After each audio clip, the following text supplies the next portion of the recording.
Hello दोस्तों, मैं यार एस के सर आप सभी का स्वागत करता हूं आपके अपने यूट्यूब चैनल मैथस्टिक्स में। तो चलिए दोस्तों, आज बात करेंगे यानी कि मैग्नेट के सभी एमसीक्यू को करेंगे जो एग्जाम में बार बार पूछा जाता है और पूछने का संभावना है। ठीक है, सारा प्रीवियस पेपर करेंगे इस वीडियो में। अगर आप लोग नए हैं तो चैनल को सब्सक्राइब करके वीडियो को जरूर शेयर कीजिएगा अपने दोस्तों तक। तो चलिए आज का सबसे पहला प्रश्न से स्टार्ट करते हैं, टाइम गमाए हुए। आज का सबसे पहला प्रश्न दिया हुआ है, किसी चालक को जब यानी कि चुंबकीय क्षेत्र में घुमाया जाता है तब क्या होता है। तो देखिए, ऑप्शन ए में कह रहा है यानी कि ऊष्मा उत्पन्न होता है, बी में कह रहा है यानी कि वोल्टेज बनती है, सी में कह रहा है यानी कि चुंबकीय क्षेत्र में वृद्धि होती है, और डी में कह रहा है चुंबकीय क्षेत्र में यानी कि हर्ष होता है। तो दोस्तों, जब यानी कि कोई भी कंडक्टर को अगर जब चुंबकीय क्षेत्र में घुमाया जाता है तो यानी कि वोल्टेज का निर्माण होता है, यानी कि वोल्टेज इंक्रीज होता है। ठीक है, यानी कि वोल्टेज जो है बनता है। तो राइट आंसर की बात किया जाए तो ऑप्शन नंबर इसका यानी कि बी सही हो जाएगा। कौन सा? ऑप्शन नंबर बी सही हो जाएगा। ठीक है, वोल्टेज यानी कि बनता है। तो चलिए आज का अगला प्रश्न पे फिर चलते हैं। आज का अगला प्रश्न दिया हुआ है यानी कि आज का अगला प्रश्न दिया है यानी कि विद्युत चुंबक में चुंबक की सामर्थ्य परिवर्तित की जा सकती है। ठीक है, तो कैसे परिवर्तित कर सकते हैं? ऑप्शन ए में कह रहा है यानी कि केवल करंट में परिवर्तित के द्वारा, बी में कह रहा है केवल वाइंडिंग में टर्नों में परिवर्तन के द्वारा, सी में कह रहा है या तो करंट में परिवर्तन द्वारा या वाइंडिंग में टर्नों के परिवर्तन द्वारा, और डी में कह रहा है केवल वोल्टेज में परिवर्तन के द्वारा। तो दोस्तों, या तो वाइंडिंग का, ठीक है ना, या तो वाइंडिंग का टर्न को भी घटा बढ़ा सकते हैं। ठीक है, और नहीं तो यानी कि उसके यानी कि जो सप्लाई होगा उसमें भी कमी करेंगे तो यानी कि क्या होगा, चुंबकीय सामर्थ्य परिवर्तित हो जाएगा। तो राइट आंसर की बात किया जाए तो ऑप्शन नंबर इसका यानी कि सी सही हो जाएगा। कौन सा? ऑप्शन नंबर सी सही हो जाएगा। अब चलिए आज का अगला प्रश्न दिया हुआ है, फेराइट निम्नलिखित के संबंध है। तो दोस्तों, फेराइट जो होता है वो यानी कि फेरी चुंबकीय पदार्थ है। ठीक है, फेरी मैग्नेटिक पदार्थ है। ऑप्शन नंबर किस में दिया है? फेरी मैग्नेटिक पदार्थ। तो ऑप्शन नंबर यानी कि डी में दिया है। राइट आंसर की बात किया जाए तो ऑप्शन नंबर इसका यानी कि डी सही हो जाएगा। अब चलिए आज का अगला प्रश्न पे चलते हैं। आज का अगला प्रश्न दिया है यानी कि विद्युत चुंबक की कुंडली से प्रवाहित होने वाली विद्युत धारा जब उत्क्रमित होती है तब क्या होगा। ऑप्शन ए में कह रहा है यानी कि विद्युतीय क्षेत्र प्रसारित होता है, बी में कह रहा है चुंबकीय क्षेत्र की दिशा अपवर्तित रहेगा, सी में कह रहा है यानी कि चुंबकीय क्षेत्र की दिशा उत्क्रमित हो जाएगा, और डी में कह रहा है यानी कि चुंबकीय क्षेत्र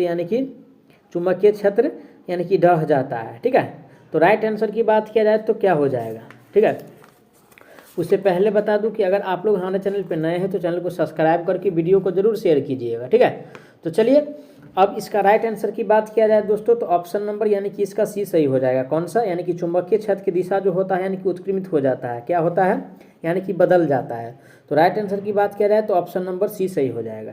अब चलिए आज का अगला प्रश्न दिया हुआ है, एक चुंबक के भीतर चुंबकीय क्षेत्र की दिशा होती है। तो दोस्तों, यानी कि ये चुंबक है समझिए, और इसकी यानी कि भीतर का कह रहा है कि जो यानी कि दिशा होता है वो कैसे होता है। ठीक है, सबसे पहले यानी कि बाहर की भी बात करेंगे और यानी कि अंदर का भी बात करेंगे।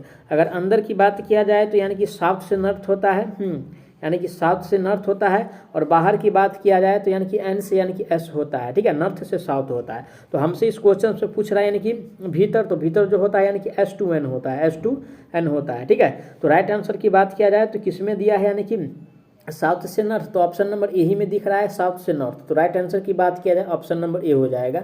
और आप लोगों के लिए एक क्वेश्चन है। ठीक है, ये बड़ मैग्नेट है। ठीक है, इस साइड यानी कि नॉर्थ पोल है, इस साइड यानी कि साउथ पोल है।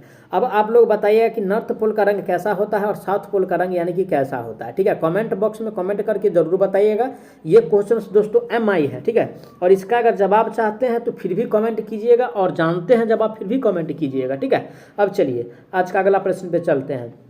आज का अगला प्रश्न दिया है, चुंबकीय परिपथ में यानी कि पारगम्यता विद्युत परिपथ के किस गुण के जैसी होता है। ठीक है, तो दोस्तों यानी कि क्या कह रहा है, चुंबकीय परिपथ में यानी कि पारगम्यता और विद्युत परिपथ में क्या कह रहा है, यानी कि ठीक है, चुंबकीय परिपथ में पारगम्यता और विद्युत परिपथ के किन गुण के जैसा होता है, जैसे कि किस गुण के जैसा होता है। ठीक है, तो ऑप्शन ए में कह रहा है यानी कि धारा घनत्व का, बी में कह रहा है प्रतिरोध का, सी में कह रहा है चालकत्व का, और डी में कह रहा है विशिष्ट प्रतिरोध का।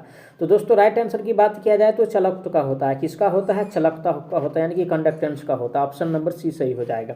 अब चलिए आज का अगला प्रश्न दिया हुआ है।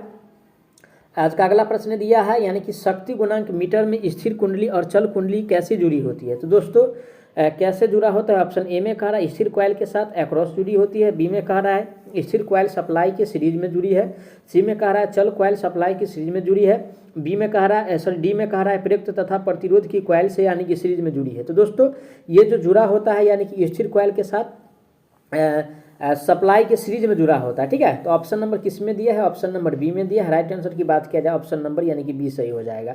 अब चलिए आज का अगला प्रश्न दिया हुआ है, फ्लेमिंग के यानी कि बाएं हाथ का नियम प्रयुक्त करते समय निम्न में से कौन सही संकेत इंगित करता है।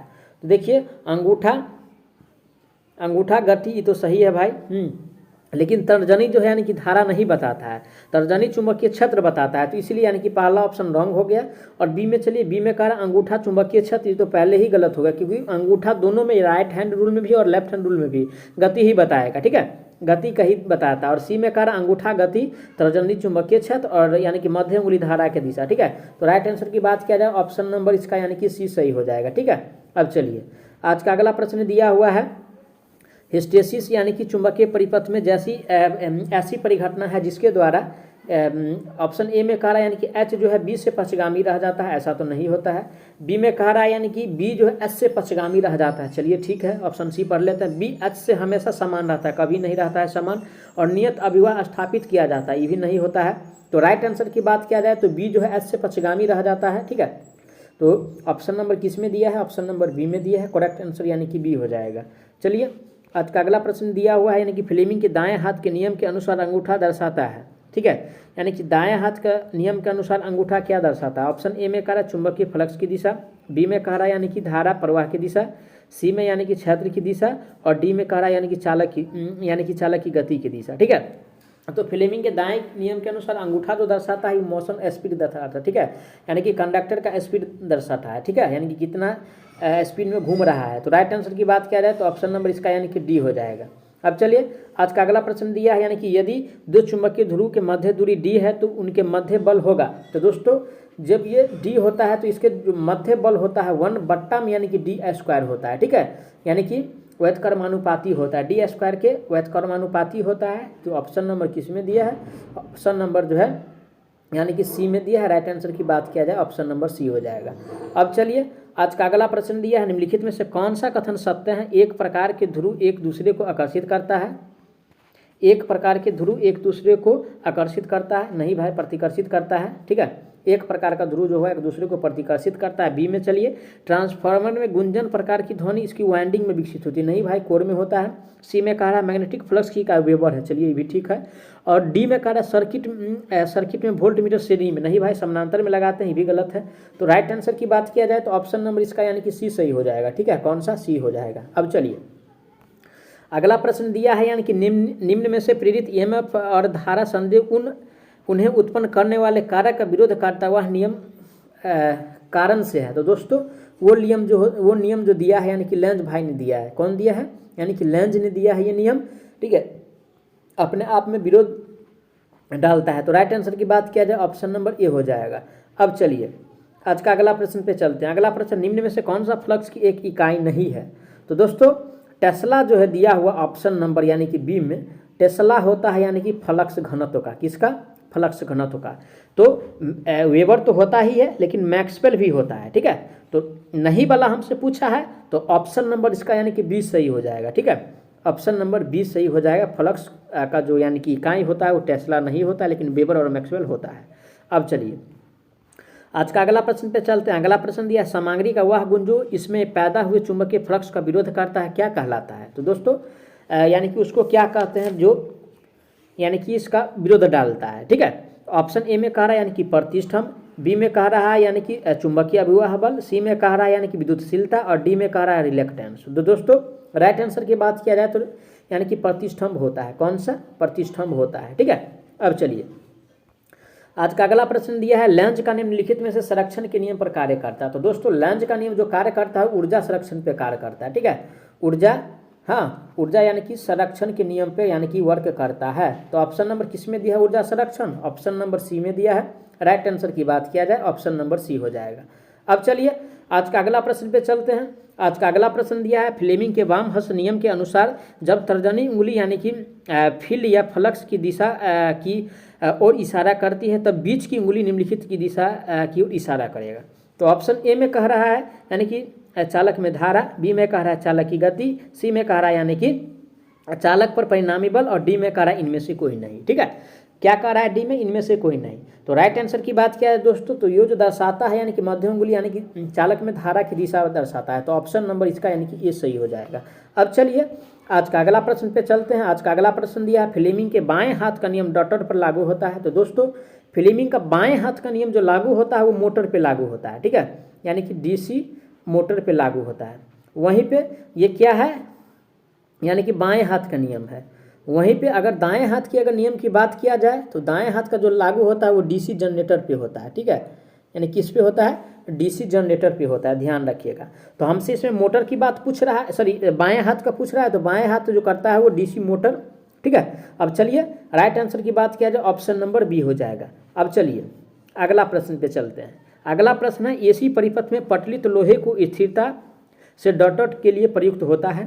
ऑप्शन ए में कह रहा है यानी कि एडी धारा क्षति को कम करना, बी में कह रहा है यानी कि तापन विकिरण को बढ़ाने के लिए, सी में कह रहा है संयोजक को सस्ता और सुलभ बनाने के लिए, डी में कह रहा है परिपथ पारगम्यता कम करने के लिए। तो दोस्तों यानी कि पटलित जो करते हैं वो एडी करंट धारा को कम करने के लिए किया जाता है। तो राइट आंसर की बात किया जाए ऑप्शन नंबर ए सही हो जाएगा। ठीक है, अब चलिए आज का अगला प्रश्न पे चलते हैं। आज का अगला प्रश्न और एमआई प्रश्न इस बार एग्जाम में आने वाला है इससे क्वेश्चन। तो जो लोग लास्ट तक वीडियो देख रहे हैं मैं वादा करता हूं उसका रिजल्ट होगा तो 100% होगा। ठीक है, अगर ये वीडियो लास्ट तक देख रहे हैं तो लास्ट का दिया है, यानी कि आज का अगला प्रश्न है, निम्नलिखित में से कौन सा द्रव जो है अनुचुंबकीय पदार्थ है। तो दोस्तों अनुचुंबकीय का मतलब क्या है, जो थोड़ा मात्रा में यानी कि चुंबक की ओर जो है आकर्षित होता है उसी को यानी कि अनुचुंबकीय पदार्थ कहते हैं।